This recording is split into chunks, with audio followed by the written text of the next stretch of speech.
वंदे आहं श्रीगुरुश्रीयुतपदकमलं श्रीगुरून् वैष्णवांश्च श्रीरूपं सग्रजातं सहगण रघुनाथान्वितं तं सजीवं साद्वैतं सवधूतं परिजनसहितं कृष्णचैतन्यदेवं श्रीराधाकृष्णपादान् सहगण ललिता श्रीविशाखान्वितं नमो ओं विष्णुपादाय भगवते प्रियात्मने भक्ति केवल पृष्ठाय गुरुवर गौनुगामिने भक्ति सुंदर सन्यासी नामिने भक्ति रूपिणे गौड़ी शास्त्र गौरांग ख्याति प्रकाश कीर्तय अज्ञानतिमिरन्धस्य ज्ञानाञ्जनशलाकया चक्षुरुन्मीलितं येन तस्मै श्रीगुरुवे हरे कृष्ण भक्तबृंद आज के आमरा आलोचना करते चलेছি श्री प्रकाशानंद सरस्वती एवं श्री बलभद्र भट्टाचार्य जिनी झारखंडेर पथे एकमात्र संगी छिलेन तार जीवनी निये आलोचना हबे दुटी पर्व मिले। हरे कृष्ण। श्री प्रकाशानंद सरस्वती महाप्रभुर समसामयिक काशीबासी एकदंडी शंकर सम्प्रदायेर सन्यासी छिलेन। तिनी काशीते वेदांत अध्ययन करतें। प्रथमत महाप्रभुके गौर देशबासी भावुक सन्यासी बोले बहु अवज्ञा करतें। এই একদণ্ডী শঙ্কর সম্প্রদায়ের সন্ন্যাসীরা মহাপ্রভুর প্রতি কীরকম ভাব প্রকাশ করতেন একবার আস্বাদন করুন। শুনিয়াছি গৌড় দেশের সন্ন্যাসী ভাবুক কেশব ভারতী শিষ্য লোকে লোক প্রতারক চৈতন্য নাম তার ভাবুগণ লয়া দেশে দেশে গ্রামে গ্রামে বলে না চাইয়া যেই তারে দেখে সেই ঈশ্বর করি কহে ওইছে মোহন বিদ্যা যে দেখে সেই মোহে। সার্বভৌম ভট্টাচার্য পণ্ডিত প্রবল শুনি চৈতন্যের সঙ্গে হইল পাগল। সন্ন্যাসী নাম মাত্র মহেন্দ্রজালী কাশীপুরে না বিকারে তার ভাবকেলি। অতঃপর শ্রী প্রকাশানন্দ সরস্বতী মহারাষ্ট্রীয় ব্রাহ্মণ গৃহে যখন মহাভাবুক সাক্ষাৎ দর্শন করেন তার অমিত অদ্ভুত ঐশ্বর্য বলে তৎক্ষণাৎ মুগ্ধ হয়ে তার চরণে অবনত হয়ে পড়েন। বসিয়া করিলা হইছে ঐশ্বর্য প্রকাশ মহাতেজময় বপু কোটি সূর্য আভাস প্রভাবে আকর্ষিল সব সন্ন্যাসীর মন উঠিল সন্ন্যাসী সব ছাড়িয়া আসন। সেই মহানিন্দুক প্রকাশানন্দ সরস্বতী মহাপ্রভুর অদ্ভুত অঙ্গতেজ দর্শন করে শিষ্যগণ সহ আসন ছেড়ে উঠে দাঁড়ালেন। অনন্তর প্রকাশানন্দ শিষ্যগণ সহ প্রভুর সঙ্গে বেদান্ত সম্বন্ধে নানা বাদ বিতণ্ড আরম্ভ করলেন। প্রভু বাস্তব সিদ্ধান্ত বানে সব কিছু খণ্ড বিখণ্ড করে ফেললেন। শ্রীমদ্ ভাগবত অবলম্বনে সম্বন্ধ অভিধেয় ও প্রয়োজন তত্ত্বাত্মকভাবে বেদান্ত সূত্রে অপূর্ব ব্যাখ্যা করলেন। এই মতো সর্বসূত্রের ব্যাখ্যান শুনিয়া সকল সন্ন্যাসী কহে বিনয় করিয়া বেদময় মূর্তি তুমি সাক্ষাৎ নারায়ণ ক্ষম অপরাধ পূর্বে কইল নিন্দন। এই মতো সর্বসূত্রের ব্যাখ্যান শুনিয়া সকল সন্ন্যাসী তারা বললেন, বিনয় করে বললেন, হে বেদময় মূর্তি, তুমি সাক্ষাৎ নারায়ণ, আমাদের অপরাধ ক্ষমা করো।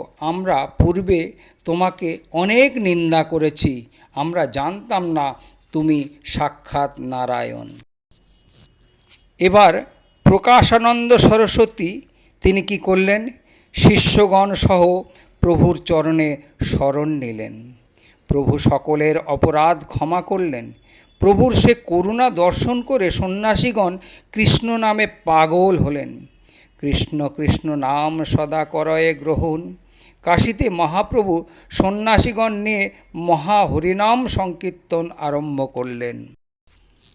যে সন্ন্যাসীরা মহাপ্রভুকে নিন্দা করতেন এবং অবজ্ঞা করতেন, তারা আজকে মহাপ্রভুর শ্রীমুখ থেকে যখন সমস্ত বেদান্তের সূত্র ব্যাখ্যা শুনলেন, তখন তারা মহাপ্রভুর প্রেমে পাগল হয়ে তারা মহাপ্রভুকে স্বয়ং নারায়ণ আখ্যা দিয়ে তারা মহাপ্রভুর সঙ্গে ভীষণভাবে নাম সংকীর্তনে পাগল হয়ে গেলেন।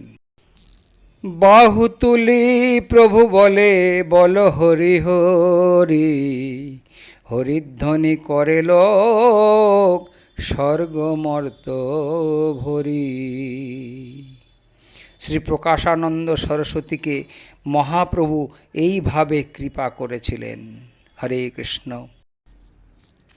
শ্রী বলভদ্র ভট্টাচার্য, যিনি খুব সরল প্রকৃতির ব্রাহ্মণ ছিলেন, তিনি শ্রী চৈতন্য মহাপ্রভুর যখন নীলাচলে যান, ঝাড়খণ্ডের জঙ্গলে এই বলভদ্র ভট্টাচার্য এবং তার একজন ভৃত্য, তারা দুজনেই মহাপ্রভুর সঙ্গে ছিলেন। এই দুজনে মিলে যখন মহাপ্রভুর সঙ্গে যাচ্ছেন, যখন ঝাড়খণ্ডের জঙ্গলের মধ্যে দিয়ে মহাপ্রভু প্রবেশ করেছেন, তখন দেখতে পেলেন বিশাল বিশাল সিংহ, বাঘ, হাতি সব জঙ্গলের মধ্যে ভর্তি হয়ে আছে। শ্রী চৈতন্য মহাপ্রভুর প্রিয় ভক্ত শ্রী বলভদ্র ভট্টাচার্য শ্রীমৎ কৃষ্ণদাস কবিরাজ গোস্বামী লিখেছেন, বলভদ্র ভট্টাচার্য কবি অধিকারী, মথুরা গমনে প্রভুর যেহ ব্রহ্মচারী। মহাপ্রভু যখন মথুরা বৃন্দাবন গমন করেছিলেন, তখন তিনি ব্রহ্মচারী রূপে প্রভুর সঙ্গে গিয়েছিলেন। শ্রী বলভদ্র ভট্টাচার্য ব্রজলীলায় ছিলেন মধুরেক্ষণ নাম্নী গোপী, তিনি রন্ধনবিদ্যায় সুনিপুণা ছিলেন। দ্বিতীয়বার শান্তিপুরে এসে কানাই নাটশালা আদি দর্শন করে এবং অদ্বৈত ভবনে জননীর সঙ্গে মিলিত হয়ে মহাপ্রভু যখন পুরী যাত্রা করেন, তখন সঙ্গে ছিলেন বলভদ্র ভট্টাচার্য এবং দামোদর পণ্ডিত। পুরীধামে এসে মহাপ্রভু কয়েকদিন ভক্ত সঙ্গে সংকীর্তন নৃত্যাদি উৎসব করলেন। একদিন রাত্রিকালে কোনো ভক্তকে না জানিয়ে তিনি বৃন্দাবন অভিমুখে যাত্রা করলেন। সঙ্গে ছিলেন বলভদ্র ভট্টাচার্য ও এক ভৃত্য ব্রাহ্মণ। বলভদ্র ভট্টাচার্য অতি সরল প্রকৃতির লোক ছিলেন, তার পাণ্ডিত্য ছিল অগাধ। মহাপ্রভু দ্বিতীয়বার বৃন্দাবন যাত্রা করবার সময় বললেন, সঙ্গে কাকেও নেব না, একাকী যাব। শুনে ভক্তগণ বড়ই চিন্তিত হলেন, এ দুর্গম পথ দিয়ে প্রভু একা কী করে যাবেন? স্বরূপ দামোদর বললেন, তুমি যদি অন্য কাকেও সঙ্গে নাও, কিন্তু তুমি কাউকে না নিলেও সরল ব্রাহ্মণ পণ্ডিত বলভদ্রকে তো সঙ্গে নাও। আমাদের এই অনুরোধ রক্ষা করো। তুমি স্বতন্ত্র ঈশ্বর, তোমার উপর কর্তৃত্ব করবার সাধ্য কার? বলভদ্র তোমার রন্ধনা আদি করে দেবে। তার সঙ্গে যে একজন ভৃত্য ব্রাহ্মণ আছে, তাকেও নাও। তোমার জলপাত্র ও বস্ত্রাদি নিয়ে চলবে এবং তোমার সেবা করবে। শ্রী স্বরূপ দামোদর ও ভক্তগণের অনুরোধ প্রভু রক্ষা করলেন। বলভদ্র ভট্টাচার্য ও সেবক ব্রাহ্মণটিকে সঙ্গে নিয়ে গেলেন। প্রাতকালে ভক্তগণ মহাপ্রভুকে না দেখে হাহাকার করতে লাগলেন। সকলে খোঁজ করতে উদ্যত হলে শ্রী স্বরূপ দামোদর তাদের নিষেধ করলেন। মহাপ্রভু রাজপথ ছেড়ে বনপথ দিয়ে চলতে লাগলেন। ক্রমে ঝাড়িখণ্ড ছোট নাগপুর এলেন। বনপথে দেখলেন দলে দলে সব বনহস্তি, ব্যাঘ্র, গণ্ডার, সিংহ ও শূকর প্রভৃতি ঘোরাফেরা করছে। শ্রী মহাপ্রভু কীর্তন করতে করতে চলছেন, তারাও পথ ছেড়ে দিয়ে প্রভুর পাশে পাশে চলছে। মধুর কীর্তন ধ্বনি শ্রবণ করে এবং সাক্ষাৎ আনন্দমূর্তি প্রভুকে দর্শন করে তারা হিংস্র স্বভাব ভুলে গেল। এই সব দেখে শ্রী বলভদ্র ভৃত্য ব্রাহ্মণ অবাক। প্রভুর একই অচিন্ত লীলা। চলতে চলতে হঠাৎ প্রভুর শ্রীচরণ স্পর্শে সিংহ ও ব্যাঘ্র যেন প্রেমে স্তম্ভিত হয়ে পড়ল। তৎকালে প্রভু কৃষ্ণ কৃষ্ণ বলে নাচতে বললে তারা কৃষ্ণ কৃষ্ণ বলে নাচতে আরম্ভ করল। প্রভু এক ব্যাঘ্রকে বললেন, কৃষ্ণ বলে নাচো। অমনি কৃষ্ণ কৃষ্ণ বলে সেই বাঘটি নাচতে আরম্ভ করল। প্রভু কহে কহ কৃষ্ণ, ব্যাঘ্র উঠিল। কৃষ্ণ কৃষ্ণ কহি ব্যাঘ্র নাচিতে লাগিল। এই অত্যাশ্চর্য ব্যাপার দেখে শ্রী বলভদ্র ভৃত্য ব্রাহ্মণ স্তম্ভিত হয়ে গেলেন। মহাপ্রভুর কি অচিন্ত লীলা! বনে এক নদীতে মহাপ্রভু স্নান করছেন, তখন একদল মত্ত হস্তিও সেখানে স্নান করতে আসে। কৃষ্ণ কৃষ্ণ বলে মহাপ্রভু তাদের অঙ্গে জল ছেটাতে লাগলেন। সেই জল বিন্দু কণা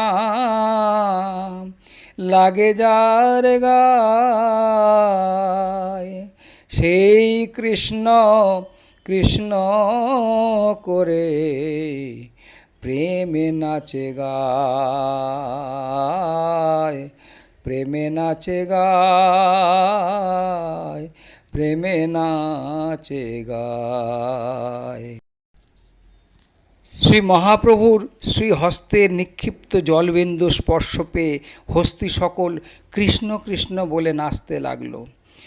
কোনোটা নদী তটে কৃষ্ণ কৃষ্ণ বলে গড়াগড়ি দিতে লাগল। প্রভুর এই সব লীলা দেখে শ্রী বলভদ্র ভট্টাচার্য একেবারেই চমৎকৃত হয়ে গেলেন। মহাপ্রভু চলেছেন মধুর কীর্তন করতে করতে। সেই মধুর কীর্তন ধ্বনি শুনে আকৃষ্ট চিত্তে মৃগীগণও প্রভুর শ্রীঅঙ্গ ঘ্রাণ নিতে নিতে সঙ্গে চলতে লাগল। তাদের দেখে প্রভু ভাবাবিষ্ট হয়ে তাদের অঙ্গে হাত বোলাতে লাগলেন। কৃষ্ণ বিরহে গোপীগণ যে গান গেয়েছিলেন, মৃগীগণকে দেখে তাদের কণ্ঠ জড়িয়ে প্রভু সেই সব গান গাইতে লাগলেন। প্রভুর মধুর কণ্ঠধ্বনি শুনে ময়ূরী মেঘধ্বনি ভ্রমে প্রভুকে ঘিরে নৃত্য করতে লাগলেন। প্রভুর মধুর কণ্ঠধ্বনিতে বৃক্ষশাকে কোকিল প্রভৃতি পক্ষীগণ চিত্রবৎ অবস্থান করতে লাগলেও স্থাবর বৃক্ষলতাও তার মধুর কণ্ঠে ধ্বনিতে যেন পুলকিত হয়ে উঠল। বৃক্ষ সকল অশ্রুধারাবৎ মধুর ধারা বর্ষণ করতে লাগল। নদী সকল আনন্দ হিল্লোল রূপী হস্ত উদ্বেলিত করে প্রভুর শ্রীচরণ স্পর্শ করতে চাইল। মহাপ্রভুর অচিন্ত শক্তিতে ঝাড়িখণ্ডের বৃক্ষ লতা পশু পক্ষী সকলেই যেন প্রেম ভাব ধারণ করল। সেই ঝাড়িখণ্ডের বনে কোন স্থানে পাষণ্ডী প্রভৃতি অসভ্য লোকদেরও মহাপ্রভু কৃষ্ণ নাম দিয়ে শুদ্ধ করলেন। মহাপ্রভু যে গ্রামের উপর দিয়ে যেতেন এবং যে গ্রামে অবস্থান করতেন, সে সব গ্রামের লোকেদের প্রেম ভক্তি লাভ হতো। কেহ যদি প্রভুর শ্রীমুখে একবার কৃষ্ণ নাম শ্রবণ করত, সে নাম তার অন্তরের গভীরে রেখাপাত করত। তাকে দেখে অন্য ব্যক্তিও কৃষ্ণ নামে পাগল হয়ে যেত। এই ঝাড়িখণ্ডের বন প্রদেশে শাক মূলাদি সংগ্রহ করে বলভদ্র ভট্টাচার্য রন্ধন করতেন। মহাপ্রভু কত আনন্দ ভরে তাই ভোজন করতেন। মহাপ্রভুর সেবায় উপযোগী যেখানে যে জিনিস বলভদ্র ভট্টাচার্য পেতেন তা যত্ন করে নিয়ে নিতেন। চলতে চলতে পথে গ্রাম পাওয়া গেল। কোনো ব্রহ্মচারী ব্রাহ্মণ গৃহে তাঁরা মধ্যাহ্নে ভিক্ষা গ্রহণ করতেন এবং রাত্রিবাস করতেন। যে গ্রামে বিপ্র মিলত না সেই গ্রামে শূদ্র ও মহাজনের বাড়িতে বলভদ্র ভট্টাচার্য রন্ধন করতেন। বলভদ্র ভট্টাচার্য প্রভুর প্রিয় স্নিগ্ধ সেবক ছিলেন। 2-4 দিনের আন্দাজ চাল ডাল সর্বদা তিনি সঙ্গে রাখতেন। বন্য প্রদেশে যেখানে লোকের বসতি নাই, বৃক্ষমূলে রান্না করতেন। ভৃত্য ব্রাহ্মণটি জলপাত্র প্রভুর যাবতীয় সেবার দ্রব্য মাথায় করে চলতেন। শীতকালে পর্বত দেশে যেতে যেতে নির্ঝরের উষ্ণদক প্রভু দিনে 3 বার স্নান করতেন। সকাল সন্ধ্যায় অগ্নি জ্বালায়ে তার তাপে শ্রীঅঙ্গ উষ্ণ করতেন। হরে কৃষ্ণ। প্রথম পর্ব এই পর্যন্ত। পরবর্তী লীলা দ্বিতীয় পর্বে দ্বিতীয় ভিডিওতে আস্বাদন করতে থাকুন।